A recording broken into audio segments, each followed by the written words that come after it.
Anyway, thanks all for coming tonight. My name is Don Brown, and we have a wonderful program for you tonight. Thanks again. We're very honored to have Don Beck, who is the Lord of Landlording. So there you go.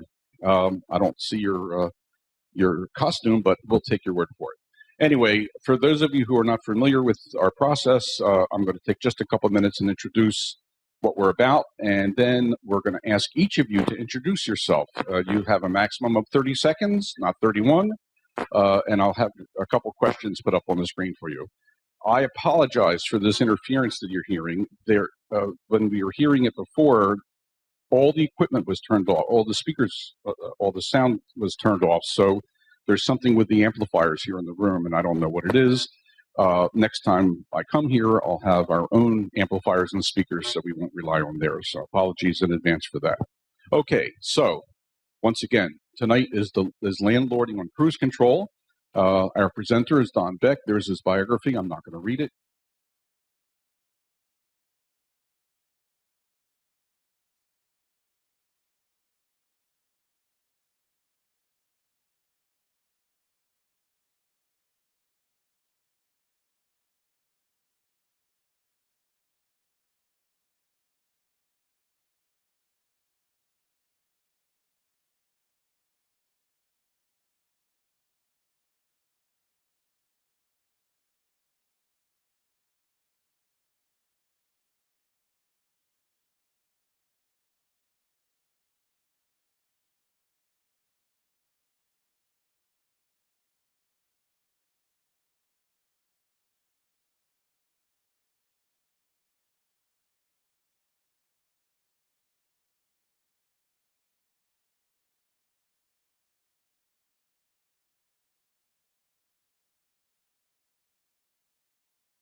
In the late 60s, and I bought properties here and there over the years, and I don't really have a company, self-employed though, and I do a business as name, and you get rich very slowly. And if you have any problems that Don doesn't cover, let me know. I've had every problem you could ever have.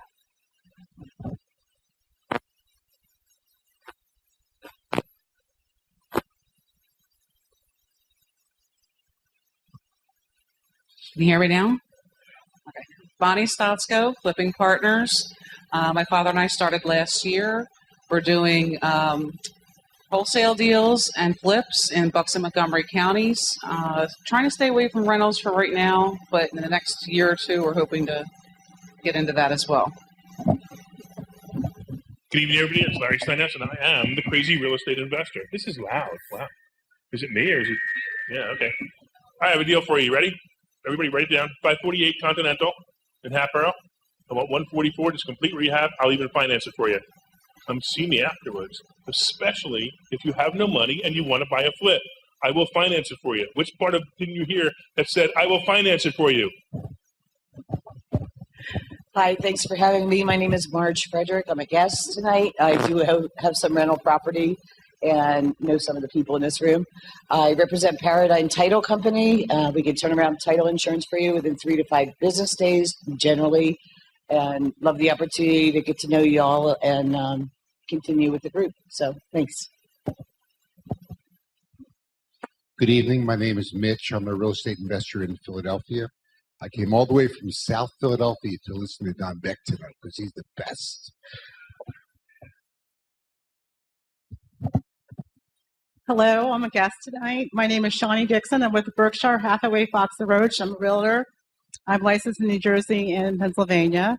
I work with a lot of investors that do rental properties and flips, mostly rental properties. So I'm here to learn a little bit more about the Bucks County market, where I'm based in PA.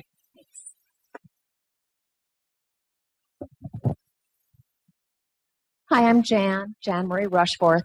We have Rushforth Engineering with my husband, and we have apartments and buildings. Hi, I'm Alan Rushforth. I'm a structural engineer. I do little inspections for residential structural problems and light commercial, and we also have rental properties. Hi, my name's Tom Kerrigan, and my family and I own 6 properties in Bucks County and this area generally.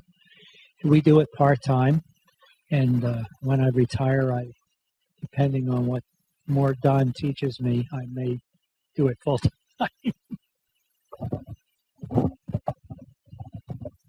Hi, I'm Tom Dumeyer, and one of the businesses we have is Cindy Buys Houses, and we have quite a few rentals, so we're anxious to see what Don has to say. And my job responsibility basically is whatever Cindy tells me to do. And tell us about your subgroup also. Yeah, we have a subgroup this Wednesday. It's called Creative Real Estate Investor, and it's pretty much a lot of the movers and shakers and dig. They bring a property, and we brainstorm and put your property out there and figure out the best way to purchase it and make money. And we also have a lead gen business nationwide that we've been doing. My name's Shelley Cutler. I am presently doing a rehab for a flip in South Philly, and by the end of the summer, I hope to be a landlord for up in this area because I'm tired of running down to South Philly from this area. My primary interest or my primary responsibility has nothing to do with real estate, so I won't bore you with that. I'm Ann White, and I'm just here to figure out if I'm interested in landlording. I'm kind of getting the idea. It's a challenge. That's my idea. My name is Denise Angry, and I'm with Keller Williams Real Estate. And I'm a realtor, and whatever comes along pike. Ann's my guest here. I'm working with investors, so if I can help you or have any questions, don't hesitate to ask. I'm Andrea Swift, and I am a real estate investor. I have rental property, and I want to learn how to be better at it, so I'm here to learn from everybody.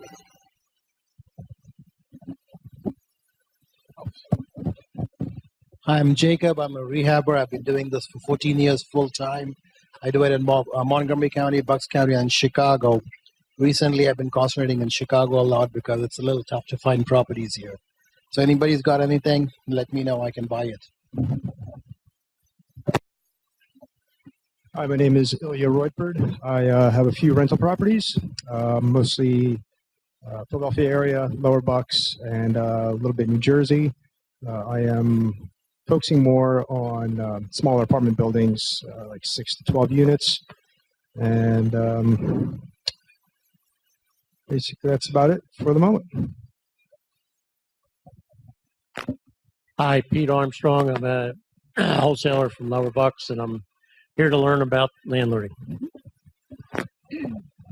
Hi, Beth Stern Fleming, LLC. I'm a real estate and business attorney. If you have any questions, I have a deal with Dig where I will answer questions 5 to 10 minutes or so without charging. The information is on the Dig website, so feel free to give me a call or shout. Hi, I'm Rich Bruner. I'm a realtor with Homestar Realty. I sold all my rentals in the last year, so currently I am homeless. So anyone should feel sorry for me. If you've got a great deal, give me a call and we'll work something out. Hi, I'm Carl. I'm just here to learn a little bit about landlording.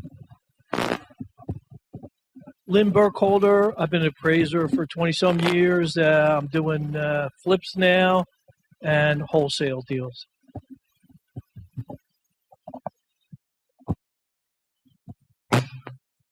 Hello, I'm Nick Dumas. I'm with NCDC Homes. We're a buy and hold company, and I'm here to get better at landlording.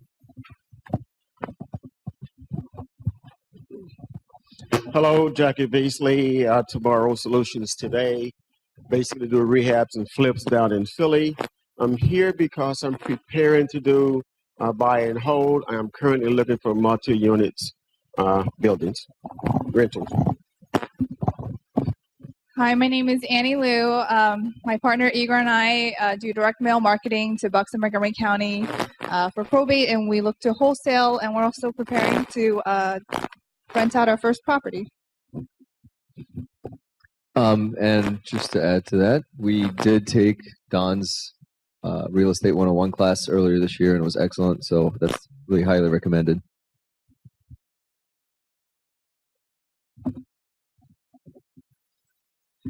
Hi, Maria Mancha. I'm an investor in Montgomery and Bucks County. Hi, my name is Carolyn Matthews, and I work in finance and investments, and I'm here to learn more about real estate. Jerry DiPietro. I'm a little bit of a developer, buy and hold, and I want to learn more about landlording. Hi, my name is Steve Fair.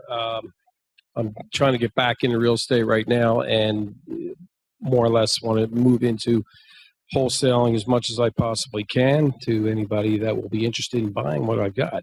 And I've been a public adjuster for the last 25 years and own my own business, Loss Adjustment Inc. Thank you. Hi, Steve Torbecki. I am a beginning investor and I'm looking to learn about landlording. Hi, I'm Dennis Janal. My focus is on multifamily, both here and along the eastern seaboard. I'm also historically a sucker for sad stories from tenants, so I really want to hear what you have to say tonight. Hi, my name is Saul Bress. I own and manage several duplexes in Yardley, Pennsylvania, and I hope to learn what I'm doing right or what I'm doing wrong tonight and get more information. Hi, I'm Mark Brown, Flip Funding. I give people money, real estate investors. Last time I came here, I got somebody money, so I'm open to it again today. Mark, M-A-R-C, at flipfunding.com. Hi, my name is Fern Hellinger, and I'm a guest tonight. I'm actually a home stager with Walla Home Design. I offer free consultation and love to help you stage your homes. Hi, good evening. I'm Steve Hellinger, and I am a real estate investor, and I'm just looking forward to tonight's presentation. Hi, my name is Jared Gentry. I'm a multi-line agent for Allstate. I also work as a part-time exclusive listing agent for Carrington Real Estate Services. I specialize in bank-owned properties as a listing agent. Hello, Craig Beverly. I'm here with my wife, Kara. We flip houses, CKB Prime Properties. We currently just sold a property, so we're in buy mode at the moment, so looking for a deal. Hi, I'm Hal Sprecher. I'm here as a landlord, just interested in tonight's presentation to get a little more knowledge about the problem individuals out there. Hi, I'm Mike Chiodo. I work for EXP Realty and in investment as well. I attended Don Beck's class back in 2005. Thought it was fantastic. Figured I'd come back and revisit and see if I'm missing anything. I'm sure I did. My name is Barb Eichman. We actually have three companies. One is a home remodeling company called Bucks County Interiors by John. We have Dataco Properties, which used to have rental properties. We've sold them all, but we're looking for a multi-unit right now. And we have Creative Payment Relief, which buys mortgage notes, and we sell parcels off of those notes. I'm here tonight to just see what's new and what's different in landlording for the next property that we do buy. Hi, my name is Mark Mittman. I'm a new investor looking to do rehabs in Montgomery and Delaware counties. So. Hello, I'm Pappas. I have a wholesaling business, and I do primarily in eastern Montgomery County and Lower Bucks. I'm also looking for my own portfolio to have large apartment complexes, and I have heard Don speak before and have taken one of his classes years ago, but I want to know what the latest and greatest is, because that man is always looking to improve, and I know I can learn something new tonight. Thank you. Hi, my name is Bob Rivas. I'm an investor and landlord. What I can tell everybody is please use the people that are here. Real quick, Beth Stern-Fleming, legal advice. I used her last week. Thank you, Dig, for having her sponsor that. Wholesaling, Len Burkholder. We've done deals together. And I have Don Beck's Lease. So let's use each other. Hi, my name is Nick Pizzola, and I'm the principal of TPR Homes. We manage properties as well as renovate them. My specialty is in student housing. Hi, my name is Rob. I'm a relatively new investor, and I'm here to learn a little more about landlording.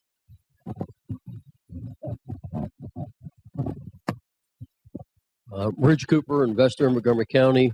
I've done a few flips and looking to do some more. Hello, Pat Ruscio, small-time investor. I have a few properties, full-time insurance broker. Work with a lot of people here for builders risks and different landlord packages also.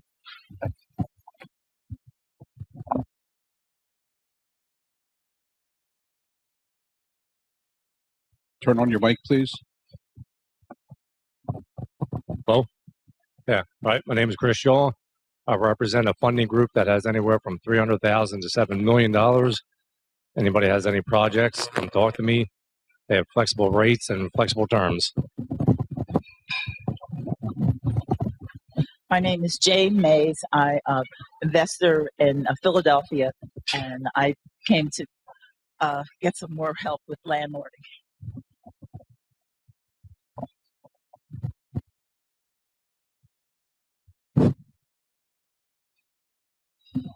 My name is Alan David Heiser. I'm the owner of the Real Estate Professionals. I'm a real estate broker. I've been involved as a licensed agent since 1973, also investing since 73. Been doing flips, and we do have a substantial amount of rentals, and we're here to learn more about landlording. Hi, I'm Stan Sigel. I'm here to have dinner with all. I'm an investor. I have holds. I do flips. And I hear that Don is a wonderful speaker, and I'm here to hear him. Good evening. My name is Anthony Kahn. I'm in Center City, or South Philadelphia, like a few others. I started in 2014 getting into investment properties, started with residential properties. And last year, combined efforts with a few friends to get into the multifamily. And this year, we picked up 2 new apartment buildings, and we're looking for the next deal, 15 plus units or ones with commercial spaces also. So anyone that deals with that, let us know. And very interested to learn and get educated on building a system out for property management as we grow. Hello, Steve Stout. My wife and I recently moved here from San Diego. I know it was a bad move. I'm an aspiring real estate investor looking to rehab and hold a multifamily. Good evening. My name is Ronak Vyas. I'm one of Anthony's partners. I started buying single-family homes. Then we decided to combine our efforts and buy small multifamilies. For this year, we're on our way to buying our third one. We look in the Philadelphia area, 2-hour radius, anywhere from Philly, from the counties, and then South Jersey as well. I did my MBA at Fox School of Business, worked for about a year, and then said this isn't for me. So I enjoy being a full-time real estate broker and then part-time investor. Thank you.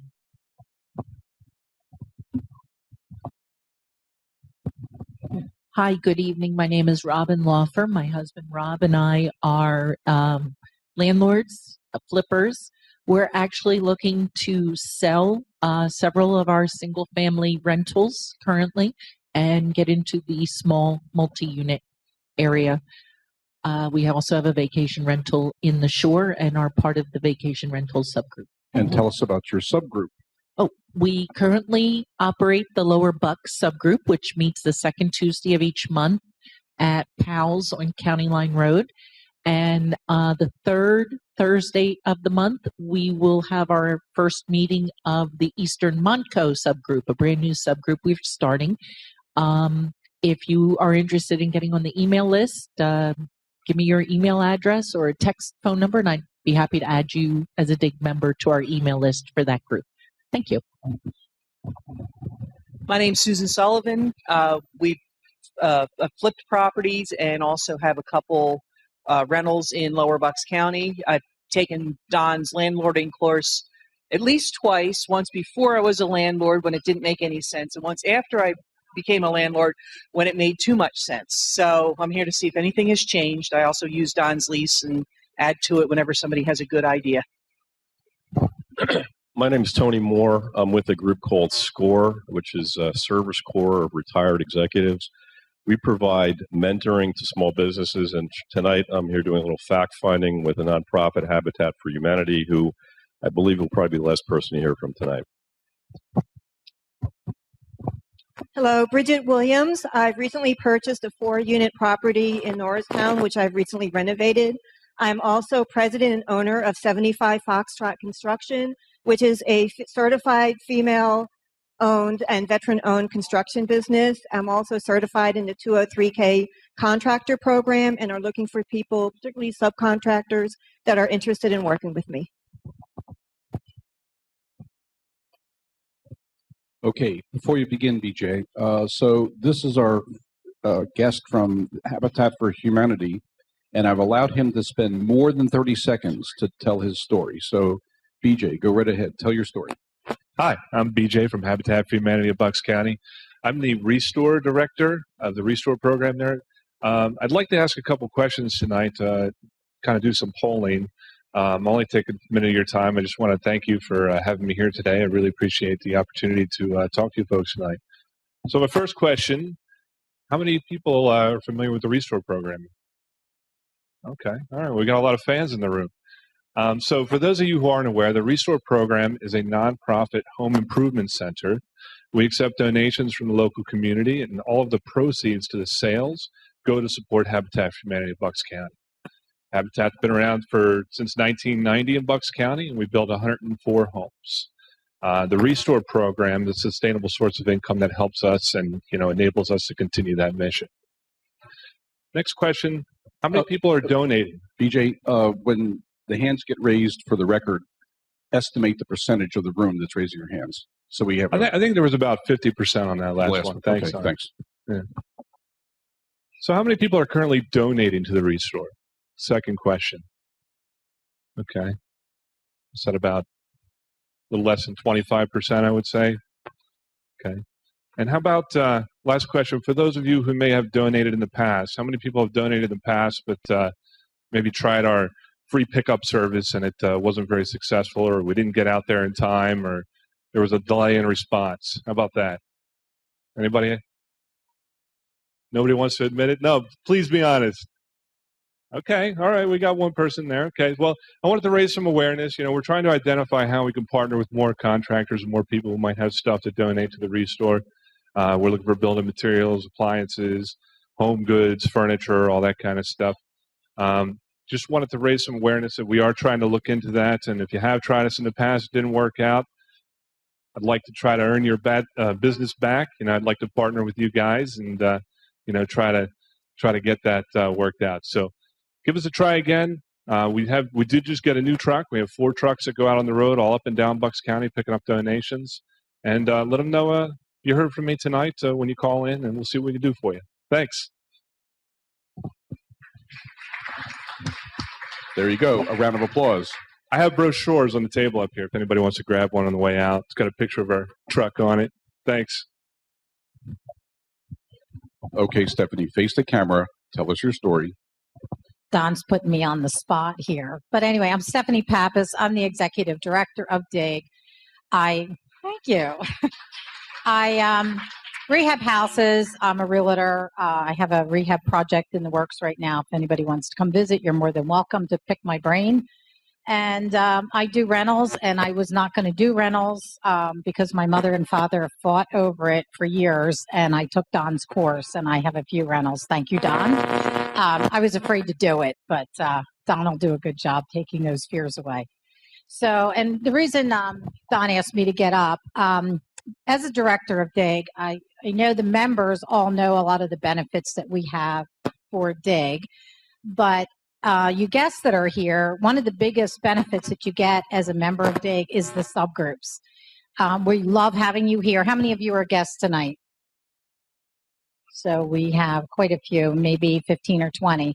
So we love to have you here and we'd love to have you back. Unfortunately, you can't come back unless you're a member of DIG. So if you like what you hear tonight and you enjoy the meeting, you think you learned a lot, please see me after the meeting if you want to talk to me about joining, or you can go on the website at digonline.org to join. And hopefully you'll enjoy tonight's meeting and you'll want to join us and network with us every month. Thank you.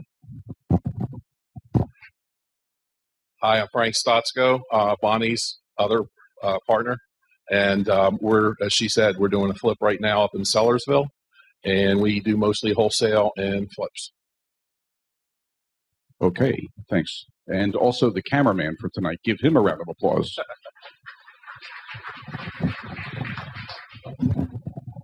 Hi, I'm Marty Harrison, and together with Don, I am co-leader of this group. I'm a mostly retired attorney, and again, together with Don, we do private lending. We lend out our private money to do your projects. So it's a very personal approach. If you have a project that you want to do, please approach us. What she said. Thanks, Marty. Cindy, do you want to turn on the lights? Okay. Did anyone come in that, Mr. Rutherford. Okay. So who has the microphone? Where's the mic? Use this one. Hello, my name is Bruce Rutherford. I'm a longtime retail businessman up in Doylestown. I also own 3 properties, which are all currently rented and have been pretty consistently, but I'm always willing to have new pointers and learn new information. So that's why I'm here tonight. And the Rutherford Camera Shop. Yes, There the you go. Rutherford Camera Shop. There you go, in Doylestown. Anybody not introduced themselves yet? They came in a little bit late? Raise your hand. Okay. In that case, let's begin with our speaker. Don, are you ready? Okay. You have the beeper or what? The I've clicker? got my mic and I got my clicker. Okay. So I don't think I need to do a lot of introduction. Most people know you. So Don Beck, take it away. Thank you. Since everybody kind of went around and told some of what they've been doing, I thought I'd want to share something now that I've been a landlord for 38 years. And I remember when I joined DIG 35 years ago, I remember going to these seminars and hearing about things called 1031 exchanges. And I knew you had to pay the mortgage off and then find something of equal or greater value to invest in, but you save on capital gains tax. Well, I'm the proud person of the 1031 exchange as of January 23rd, our very first one that we did. And we did it through 1031 Corp, DIG members. And they held the money for us, and then we invested into triple net leases. So you're basically owning the land underneath whatever the building is, and so you don't have to worry about taxes or insurance or the roof caving in, or you just get a set amount of rent. So it's been an exciting time. I think if you're going to get into landlording and you're in for the long run, which we decided to do, we just decided to get rich slowly, and it's worked.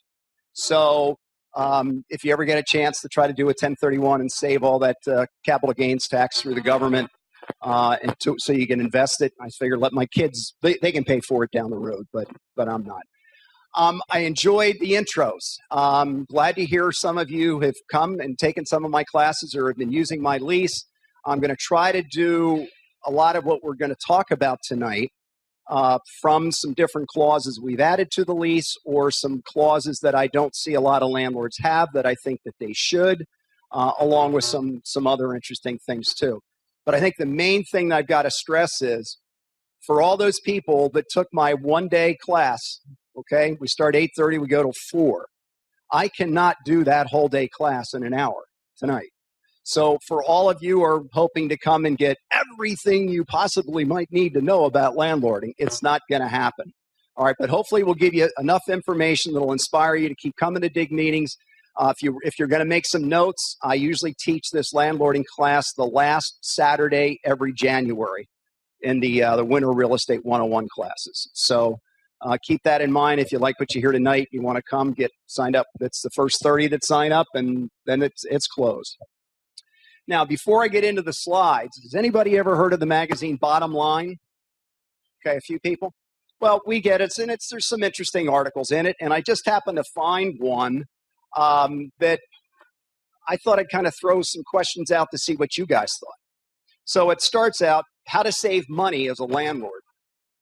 So the first one is keep rents low. That reduces turnover, cutting costs, because each time someone moves out, a unit must be cleaned, repaired, and marketed.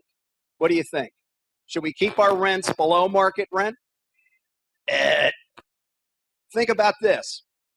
If my rents are at market value and I raise it $10, you're my tenant. Okay, my rents are at market value and I raise your rent $10. Are you going to move to save $10 a month? That's $120 a year. I know if I moved, it would cost me more in pizza and beer and a U-Haul truck than $120. So if they'll actually pay more, why would you want to keep it under? And the other main thing that they didn't cover in this article is, I'm a firm believer if my tenant's paying rent on time, even if they're not and it's a plumbing issue, it's still going to be taken care of and done promptly. I think that's where one of the main things that when I ask new prospective tenants, I say, why are you moving?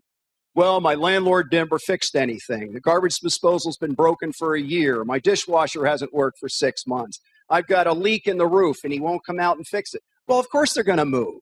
So if you take care of issues and you confirm back with the tenant that whatever the repair was done correctly, then they're going to stay longer. Then you have less tenant turnover. That's one of the other things we talk about. What's the biggest mistake? What's the main thing? When do landlords lose the most money? When tenants move. Okay, when there's the tenant turnover. So the longer we can keep them, the more money we are going to make, but we can still do that at fair market rent. Then they go on to say, choose smaller properties so that they are easier and less expensive to repair and upgrade. See, I want to go the other way. And when I'm saying smaller, I'm thinking more of like, would I rather own a 10-unit or a duplex? Well, I learned real early on when I was buying condos and duplexes, and I was running all over this area to maintain those. It was so much easier to buy a 10-unit with one roof and one heater and a plumbing store close by, and I have all 10 units right there together. So I found it was much more cost-effective to do it that way. Or let's look at if you had a duplex or you had a 10-unit, and you wanted to get your cash flow up $100 a month. Well, is it easier to rent a duplex $50 each or rent the 10 units up $10? Which one do you think you'll have a better shot at getting? Okay, so I quickly learned I wanted to get into multifamily, and my goal was 20 to 40 units is where I found it worked the best for me. And the reason being is that I could hire on-site managers. I could give them free rent, but it wasn't big enough that I could give them a salary or I could give them benefits, so they had to go work. So they're out working. Most times I like to find the plumbers or the HVAC guys, have them come and live in the complex, and then give them free rent to do the repairs around the complex for me. And it's now I'm not. In fact, when I went to that 20 to 40 unit approach, I spent less time doing property management than I did when I owned tons of duplexes and triplexes and fourplexes. So think bigger. Get your feet wet with the small stuff first. Don't jump into that 10 unit right out of the gate, but start with a condo or a duplex. Get your landlording skills approach figured out, and then start moving into some bigger stuff. Avoid using property managers who charge a lot of advertise your rentals and potential tenants. They recommend using Zillow, Rental Manager. I think that's a great idea. I mean, once again, somebody says, Don, can you recommend a property management company? Yeah, my course. You know, you don't need to hire somebody that's going to come in, they're going to take they're going to advertise the unit for you, but they're also going to collect probably about a month's worth of rent, for doing that. Now, are they going to screen that tenant as well as you're going to screen that tenant? Do they really care if they pay or not once they put them in? And who's going to pay for the court costs when they go, oh, that tenant I put in hasn't paid any rent in a month and a half? Now you're going to court on your dollar. So why not learn how to do the credit reporting and do all that stuff yourself instead of paying a property management company to do that for you? Okay. Do not make unnecessary upgrades, but allow tenants to make them on their own. I really want to write to see, what was the matter with this person who wrote this article, because it doesn't sound like a landlord that I would know. All right, so you don't let tenants ever, unless if a tenant says, can I put on an outside light, and he's a certified electrician? Sure, go ahead and do it. He's a plumber. He wants to fix or put in a new faucet. Go ahead, do it. But if they're not certified in whatever it is, they're not doing it. I've seen too many horror stories of people that the landlord says, oh yeah, go ahead and do this repair, and it doesn't work out. If you have a question, you need to get a microphone so we can. Okay, or I can just repeat it if I hear it. Well, we have lots of microphones in the room. All right. What about painting the walls if the tenant doesn't like your neutral color? Well, hopefully they're going to see what that neutral color was, before they went in. If they allow me to pick the paint and they want to do it, now I might consider that. My wife would probably shoot me down and say, no, this is the color. That's what you're going to have to take. And the other thing I think that you should all know too is that when you're going and you're buying supplies at a Home Depot or a Lowe's, or hopefully Home Depot because we get the 2% discount, but buy the same tile that's going to go in all your units. Buy the same color paint. So if you need to touch up, it's the same thing. I buy all Delta faucets. I just stayed with Delta. Carpet, the same type carpet. So you stay consistent with the materials that you're buying, so that you could, like if I have a linoleum floor and I put it down, I'm not doing too many of those now because the wood floors are so much nicer, but when the linoleum tiles were going down, I'd keep those spare. So if the tenant moved the refrigerator on their way out and it cracked the tile, it would just be a matter of taking that tile out and putting another one in. Okay, so there's, that getting that done can really can help you. So as I said, I found that the 20 to 40 units seem to work for me. I still have some duplexes. I still have some triplexes. But, we just, as I said, sold that 20 unit. So we're down now to probably about 45. All right, so let's just kind of get started here with the slides. My mentor told me, and he told me this pretty much early on, learn from the mistakes of others because your cash flow won't last long enough to make them all yourself. Now, that is so true. So that's what we all have to do. I didn't get all this gray hair from the wife and the kids. Okay, this is dealing with thousands of tenants over 38 years. And that's why my lease pretty much has stayed the same over the last 10 years with a few new clauses. But to me, that's our contract with a tenant. And it is a contract. We call it a lease, but when there's a dispute, I'm not calling it a lease. I'm calling it a contract. You broke the contract, Mr. Tenant. Okay?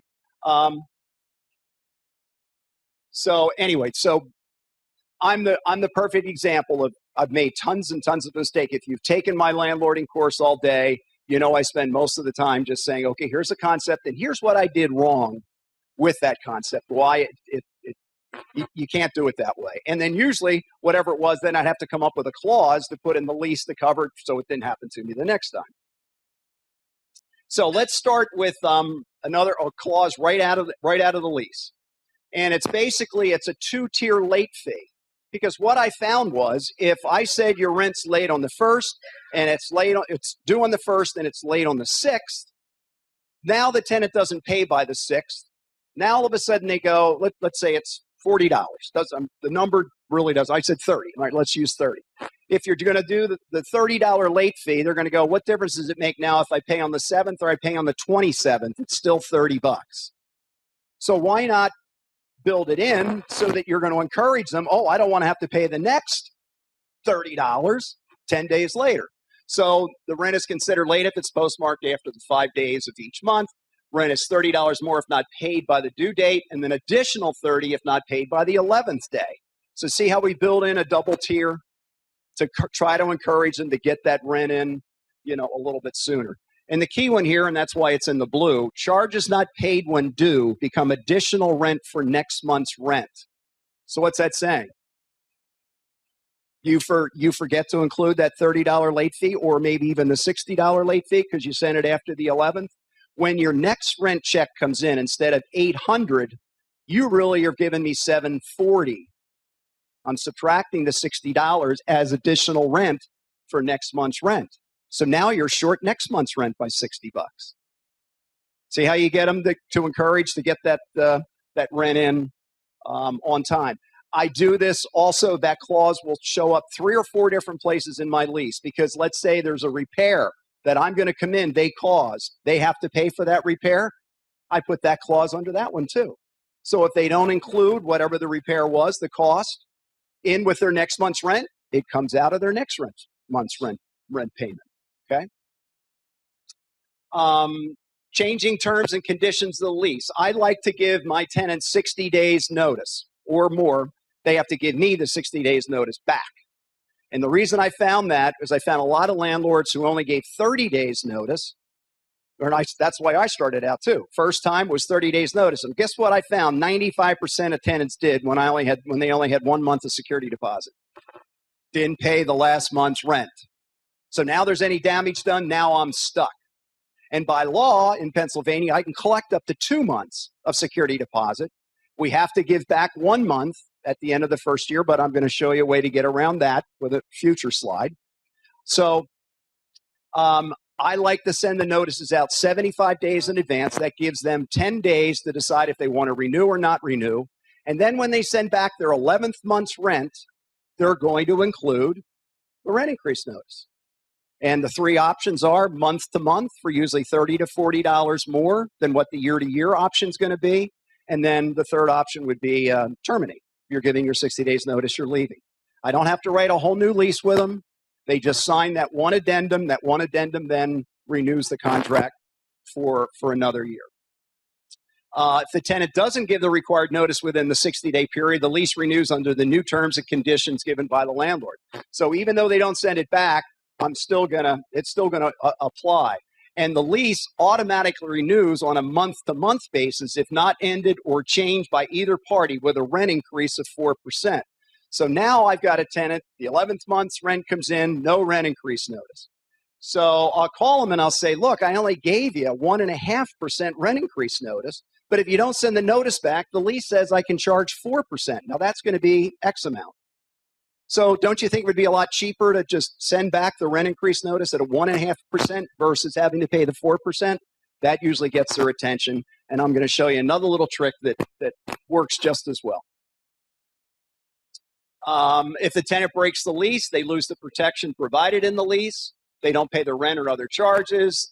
They empty or abandon the lease property before the end of the lease without written notice to the landlord. And they don't follow all the terms and conditions of the lease. I mean, that's all pretty standard stuff that you'll see in most leases. Now, here's the biggie. And I had this happen with a tenant. It's the end of the month. Could have been yesterday, April 30th. And I drive by his duplex. And he's sitting out on his front porch smoking a cigarette. No U-Haul. And he's supposed to be out tomorrow. And I got a new tenant coming in from Connecticut. They're on their way. They're already in the car driving down. And I go, John, what's going on?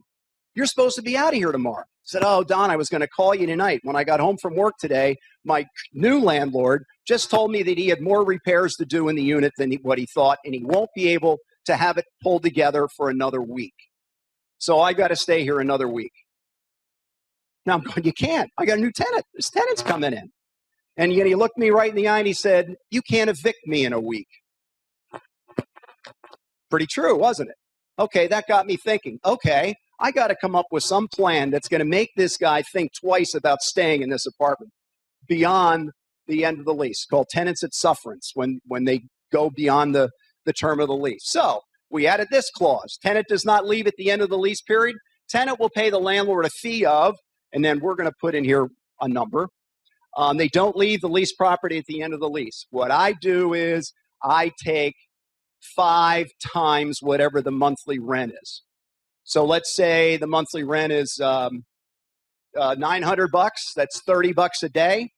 So 30 times 5, I'd put $150 per day on that. So basically in a week, they're paying a month's worth of rent. Now, do you think John might say when he knows that clause is in his lease, he might say, you know, maybe it would be cheaper for me to go get a U-Haul and go stay at mom's house for the week, you know, or just put it in storage or do something instead of having to pay all that money. All right. So this will hold that holdover tenants at sufferance. You can get rid of them real quick with that clause in there. And if they forget it, you know, go ahead and, you know, point it out to them. And if tenant breaks this lease in any way, the security deposit is non-refundable. All right, that's in the lease 2 or 3 times too. I think one time I even underlined it, you know, just so I can refer to them. Oh, now they'll say that to you. They'll say, oh, I'm short money this month. Can you use the security deposit and then I'll pay you back and then you can pay the security deposit back? No, that's not the way it works. We can't do that. So we like to throw that clause in there and show it in a couple different positions so that they know I mean business. Now, the landlord, of course, has some rights if the tenant breaks the lease. I have the right to end the lease agreement. I can go to court to get back, recover the possession. That's the key, possession to the leased property. I can hire an attorney to start a court action. Eviction, tenant agrees to pay all landlords' attorney's fees and court costs. Once again, pretty standard clause that you'll see in most leases. If you want to take your attorney to court, the judges will honor the attorney fees in with the judgment. Well, I came up with another idea. I don't need to take an attorney. I probably know more about what's going on in the court process than the attorneys do. So why not start the eviction process with, if I do it without an attorney, tenant agrees to pay the landlord the sum of $100 as collection costs. And I don't know why, but I talked to 3 or 4 different district judges, and they all stressed that we had to say collection cost. I don't know why, but they were real specific with that wording. If landlord must take the tenant to court. So I'm basically saying if I don't take an attorney, and attorneys would probably be $250, $300, they're getting away with $100. Okay. Now I did have one tenant show up to court. His rent was $800. I filed for $900. And he went and he said, John, do you owe Mr. Beck $900? He says, no, I owe him $800. And I said, well, Your Honor, here. And I pulled this clause out and I took it up. And it was a female. And I showed it to the judge. And she looked at it and she turned the lease around and she pointed to the bottom. She says, John, is this your initials here on the bottom? He said, yeah. She flips to the back page. Is that your signature? Yes. What part of that sentence didn't you understand, son? Boom. John, Don, judgment for $900. So, okay, we stand up and he's walking out and I'm walking out behind him. And the judge says, Mr. Beck, please approach the bench. I'm like, oh no, what do I do now? She comes up and she leans over and she says, you're low on the $100. You could go $200 and I'd give it to you. That doesn't happen. But the other beauty was she was a district judge that owned real estate, rental properties. So they're the good ones to know. Now, this number 5 is probably one of the key clauses in my lease. I want you to refer to it now because it's going to come up again near the end, and it will explain why this clause is in there when you see what I'm going to be able to do to be paid on judgments. Most times you get judgments, tenant had the money, they pay it. Well, there's a way you can get around that, and you're still not going to get paid all the time, but it sure gets their attention. So go to court to recover rent and other charges due until the end of this lease, even if this lease is not ended. So what's that saying? That's saying that if, let's say, your tenant is paying you $1,000 a month and you're going to sign a 1-year lease with them, that's $12,000. Remember, we all write that on the first page of our lease, $12,000. That's written there for a reason, because if you don't show the full amount for a year, a judge could come back and say it's a month-to-month lease. So make sure you put it what it is for the year, okay, on there. Now, kind of what we're saying here is, or not kind of, this is what we're saying, is that what I'm allowing you to do is you don't have to pay me $12,000 the first day you move in. I'll break it into 12 equal monthly installment payments of $1,000 the first of each month. That's what we do, isn't it? Well, what I'm saying here is, if this tenant goes 6 months into the lease and they stop paying, I'm going to court for how many months? The remaining 6 months. So I'm going for $6,000. Okay? And I can do that because what we have here in the lease. And if a judge, once again, I had it come up once and the judge allowed it. I've heard somebody else that tried it and the judge threw it out. So district judges that, especially if you get down in the city, I actually won a case and it cost me more money than the tenant. And I won. Okay? Yep. Get a microphone, please. Question on number 4. Have you run in, if you have the property in an LLC, have any requirements that you have to use a lawyer? Yes, you do. If it's in a general partnership or an LLC, yes, then you have to take an attorney. Where all my properties are in my own name. Okay, thanks. If landlord wins in court, landlord can use the court process to take tenants' personal goods, motor vehicles, and money in banks. We'll show you a couple little tricks on how to get money out of tenants' banks accounts as we get through this a little further. Now, yes. Hold on for the mic. Yes. Are you required to mitigate your damages if a tenant breaks the lease and you re-rent the property? You mentioned that you put the clause about holding the security deposit regardless. So I'm wondering if you mitigate your damages, you can still do that. Yeah, the law requires that after the tenant moves out, if there has been damages done to the unit, you have 30 days to assess what those damages are and then get back a letter showing, okay, I'm subtracting out this amount of money and this is the balance that I'm sending into you. Now, if they dispute that and they want to litigate it, then they have to take you to court. But if you do not get that notice out to them within 30 days after they've abandoned, they've given you the keys, they've given you the property back, now the tenant could go back and sue you for double the security deposit. Double. So don't be late on getting that tenant security deposit back. Now, the Landlord Tenant Act specifically says they have to give you written notice. And I've got some landlord friends that take that literally to mean just that. You don't pay or you don't give me a forwarding address in writing.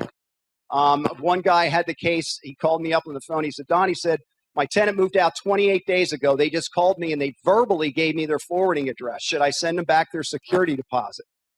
Because technically the law says it had to have been in writing and they didn't. They gave it to me verbally. I said, pay them. You will lose in court on that one. Okay. So even though the law says it has to be in writing, most judges are that they were trying to do their due diligence to pay or to get their security deposit back. And it was within 30 days. Now, if it was 31, 32 days, now we got a different story. Okay. Because they didn't respond to that. Now, about a year ago, I think it's just been about a year, maybe a little bit longer, Rich Heller, attorney with DIG, he was on the committee that was working through the state to come up with this abandoned property clause. As you all know, before this new law came into place, if we had a tenant move out and they left possessions in the property, we by law had to hold on to that for 30 days. We couldn't discard that. It didn't become our property until 30 days out. So a lot of times I'd have to take the stuff that was left in the living room, bring it in the kitchen, paint the living room, then move the stuff back, paint the kitchen, do the same thing with bedrooms, just so I could keep the process moving so that when the 30 days was up, then I could call, some charities to come in to take anything or offer it to other tenants, let them come in and look at it, or it just gets thrown out if it's junk. Okay. So anyway, this was the new one that Rich and I worked on. We put it in the DIG newsletter. This is probably the newest of my clauses. And I'm sure if you can't find it in the DIG newsletter, contact me and my information will be at the end. I can get this clause to you, or maybe Stephanie, might not be a bad idea to throw it back up on the website just for everybody to add to their leases. Don, Yeah. do we have your permission to send a copy of the slide deck out when we There you send go. the thank Perfect. yous to everybody. Perfect. Is that acceptable? That's very much, yes. That's even easier. So here's what we're allowed to do now. Tenants understand when keys are returned, and that is key. Any remaining property is considered abandoned. The landlord may remove it. Now, we kept that in because then we get into some other things that they didn't return in keys and they just moved out. When a tenant hands you keys or they leave those keys in the kitchen, they are admitting abandonment. They are admitting they are giving up possession of that property. If they don't give you those keys back, you don't know if they've abandoned or not.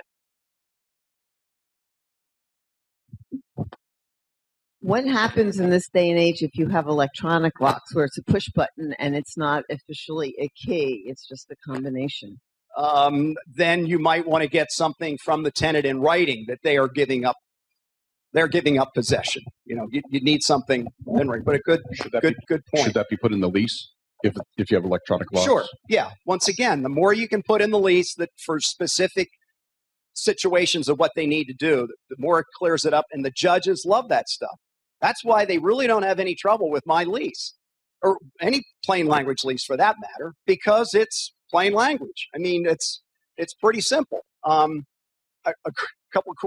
quick stories. I had a tenant. I like to give my tenants a copy of the lease ahead of time for them to review. And so this tenant called me and I said, did you have a chance to review the lease? He said, yes, I did. I said, what'd you think? He said, that lease is 99.9% in your favor. And you know what I said back to him? Would you show me where the 1/10 of 1% that's in your favor? Because I want to take it out. Who said this had to be? It's all legal. I'm not doing anything illegal in the lease. In 15 years this lease has been out, I've not had one landlord come back and say a judge threw out not even one clause of my lease. Okay, I'm proud of that. I also had a young couple tenant. They came, I mailed them the lease, and my cover letter, I say, please seek professional advice in reviewing this lease. They called me back the next night, and they said, we took the lease to our attorney, and he wants to make changes in about 6 different clauses. I said, stop right there. We're not crossing out anything. You either sign it the way it is, or I'm going to go to the next person who was crying when I told her that she didn't get it, and I gave it to you. So I'm not going to have any trouble. I'm not going to lose any sleep over this. So what do you want to do? She said, okay. They said, yes, we will sign it just the way it is. We won't cross everything out. Just ready to hang up. And she says, oh, Mr. Beck, by the way, my attorney wanted your name and phone number, and I gave it to him. I hope you don't mind. I go, no problem. I have attorneys call me because they don't want to take the time to look up the Landlord-Tenant Act, and I can pretty much tell them chapter and verse where it is. So it saves them some time. So I'm not worried about this attorney. Darn if he doesn't call me the next day. Mr. Beck, John and Mary came in yesterday, reviewed that lease. That lease is so landlord friendly. There's just no way as tenant clients, I couldn't allow them to sign that lease. I said, okay, I understand. They've decided not to go through with that. He said, but my other point is I have 5 landlord clients who definitely need this lease. How do I get it? So you never know. So when the tenant moves at the end of the lease or moves and does not provide a forwarding address or fails to return the keys, tenants understand personal property left behind is considered abandoned when they move out at the end of the lease, landlord goes to court and wins a judgment for possession, or an order for possession has been executed. Okay? Tenant moves out and the rent is more than 15 days late. And if any of the above happens, the landlord may remove abandoned property after the proper notice has been given. So that kind of is the overview of how the abandoned property looks. And then here's the second part of it. Basically, what we're saying now is the courts or the Pennsylvania legislature said instead of 30 days for you to have to get rid of this stuff, now you can get rid of it after 10 days, as long as they have gone through all the stuff we just went over on the first page. And now this 10-day notice, you have to get this notice to the tenant so that the tenant, and if they haven't given you a forward address, then you're going to post it on the property. If there's an emergency phone number on the lease, mother signed as the co-signer or whoever, you have another address, mail it to them. But you're going to try to make every effort to get this letter to them that's saying in 10 days from the time I mail this, all your stuff that you've left in the apartment is going to be mine to do with whatever I want. Okay? It's going to be sent by first-class mail, last known address, or it will be posted, as I just said, on the property. If the emergency contact person is provided, we'll use that. If the tenant does not contact landlord within the 10 days of the postmark date on the notice, any remaining property is abandoned, the landlord may remove it. Okay? Now, if the tenant does contact the landlord within that 10 days of the postmark date that they wish to have to remove their own personal property, then you have to make arrangements with the tenant to pick up that property. Now we're back to the 30 days. So now you have to, if they contact you within that 10-day grace period, you have to notify them that you will be holding their personal property, whatever's left in there that's theirs, for that 30 days. And if you don't want to leave it in the apartment, you can put it in a storage area and then charge them for the storage area. So they can't get the stuff out until they do that.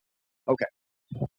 Have you ever been in a situation where your tenant, for whatever reason, ends up in the hospital and then maybe they have to transfer to a rehab and they don't have immediate family and just stuff happens and the 30 days goes by and nobody knows anything because they're just sick? It's not their fault, but what happens legally in a situation You like take that? them to court.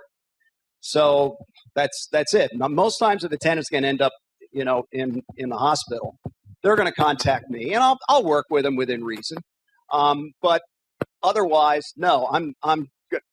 In fact, I was on a panel out at the state convention in Ohio a couple of years ago, and a lady kind of put her hand up and kind of asked the same type question. She said, "What do I do if I just found out my tenant is in jail?" I said, "Well, I know you know where to serve them." Yeah. So, Don, do you have some leverage if a tenant moves out and they owe money, and then they want to, or they've been evicted, they owe money, and you would and they want to collect some possessions? Say it's a commercial tenant, actually, they got stuff in there. Can you put some conditions on there that they need to pay money, pay some storage charges? Maybe you're charging them before you allow them in to pick up. The big difference there is your word commercial, because the rules are totally different. You can do ejectment clauses with commercial tenants that you can't do with residential tenants. There are different ways that you can evict commercial tenants more than you can residential. The rules are much stricter that way. But so once again, that's if it was commercial, I would negotiate with them to say, yeah, you give me X amount and I'll let you come back and get your stuff. If it's residential, I wouldn't go there. Okay. Here's another little trick. I only picked this one up about 5 years ago, but it's really worked neat. I always thought, if I'm going to send them my rent increase, then I'm going to send them certified mail. They have to sign. Now I know they got it. Well, guess what I found out real quick? They don't pick it up. Think about it. When was the last time you had good news certified mail? So now I'm getting it back, and now instead of, getting at the beginning of the 11th month, now they're getting it in the middle, or I'm getting it back that they haven't gotten it yet. So then the other option is, okay, I could go over and I could try to catch them at home and hand it to them and have them sign it. But then again, they don't need to sign it right away because they have a grace period, and then they might not be home, and it's a wasted trip. So I just said, forget it. I'm just going to send them regular mail. Oh, done. But then they're going to get that 70 days out, and they're going to see that you sent it regular mail, and it's a $10 increase. So they go, when Don calls me or whatever, I'm just going to send in. So they send in the 11th month's rent. They don't include the rent increase notice. So I call him on the phone. John, I didn't get your. Now, what's John? He has two options, doesn't he? Oh, sorry, Don, I forgot. I'll send it out in a separate envelope right now. Or you sent it regular mail. I never got it. So they go, geez, Don, I never got it. Okay, no problem, John. So I go back and I fill and I get my my notice to change terms of tenancy form, and on the top I write second notice. So if I'd taken his rent from 8/10, the first time it was $9.25. He didn't send it back. I sent him the second notice. Now it's for $9.30. Or you make it more. Make it $9.40. Make it whatever number you want. It doesn't have to be $5. Guess what happens? First of all, they can't call you and say, what are you sending me this second notice for? It's $5 more than the first. They just told me they never got it. So now what happens if they really didn't get it? They don't know. Now, what if they do know and they know what I just did? You wouldn't believe some of the ways those rent increase notices come back. You can tell where they've crumbled them up and thrown them in the trash and they're trying to iron them out. One lady with a black magic marker wrote, Johnny, I'm going to the store. I'll be home in a few minutes on the back, and then kind of crumbled it up. It's amazing how some of the different forms that they come back in. But what's the beauty of the concept? What happens when I send them the rent increase notice the next year? They know what I'm going to do, so they send it right back. Don? Yes. What about notice by email? And then what about notice by text message? I think they would text and emails would work as long as they confirm back. That you can have, and you can print something out that they've confirmed that. That would You could print a text message. Yeah, exactly. So yeah, either one of those approaches will work, but you've got to have something that you can print out that you can show that they have agreed to those terms and conditions.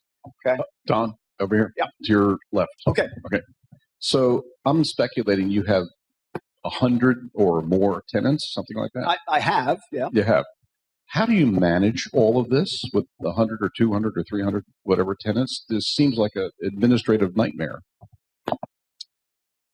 It's probably more for me this year because my kids have finally convinced me I need to do all this stuff on a computer and doing a property management service instead of me just doing it on a piece of paper. And I can do it quicker than trying to get up and use the whole service and do it. But since we're out of town 4 months of the year, traveling in our RV, my daughter takes care of it. She wanted to do it. So they're training me. You're telling me you do this all today with pencil and paper? Well, I mean, all my forms and stuff, yeah. But as far as, it's rent. It's just a rent sheet, and it shows the tenant's name. It's the 12 months, and I just put in the rental amount, and then another little column to put the date I received it. And then I have a separate file for each property. So there's another little spreadsheet for expenses, and at Home Depot, whatever I spent just goes on the sheet, and the receipt goes in the file. That's pretty simple. Now I'm usually entering it on that sheet. Plus I'm going and now putting it in the computer. Now I'm sure at the end of the year, my son will come over IT tech, and he'll hit a couple buttons and print everything out for my accountant. So that'll be nice. Okay. But anyway, no, it is not. I try to get into all my units at least twice a year just to double check what's going on, and they haven't snuck people in or snuck a dog or a pet in. And that's another whole come to my all day. We'll spend about 45 minutes on pets. And it's not that time consuming. The other thing that saves me so much time is that I have on-site managers, and the on-site managers are doing 95% of the work. So I try to find husband and wife couples where she can handle the showing of the units. I'll take the initial phone call if they pass my screening, and they're going to know they're going to meet my qualifying standards, at least over the phone. Then I give them my on-site manager's phone number. They will then show them through, give them the application. Their application comes back to them. They then fax it or scan it up to me. I do all the research. I run the credit checks. I do it all that end. I call them back. I write the leases, and I send them back down then to the on-site manager. She completes the lease, and then I either come down and pick up the check or, copy the lease, or she mails it to me. Have you considered using a service like PayPal or something like that? I haven't, but I know some landlords that collect the rents, go straight into your bank account? Yep. The friends and family option of PayPal is free. Okay. So all of your tenants are now your friends. Right. Yeah, I think the only thing that has drawn me or held me back from that, but I had a friend that got around it. A lot of my rental units, my 32-unit apartment complex, I'll bet you 20 of the rents are all the same amount of rent. So if I have now 20 tenants paying into PayPal, how do I know which tenant paid? So, okay, so the name's on it. Right.